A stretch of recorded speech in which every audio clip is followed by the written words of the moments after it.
মা স্বপ্নে এসে যে পথ দেখিয়েছে আমরা সেই পথের সন্ধানেই যাব।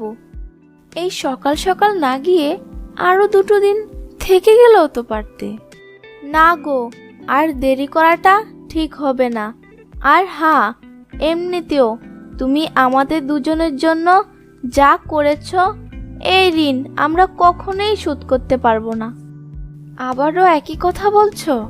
তোমাদের দুজনের জন্য আমি কিছু করব সেই সুযোগটাই তো তোমরা আমায় দিলে না।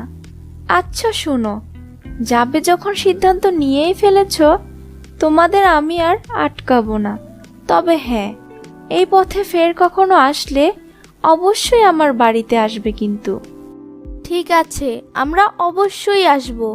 তাহলে এবার আমরা চললাম। ওকে, সাবধানে যেও।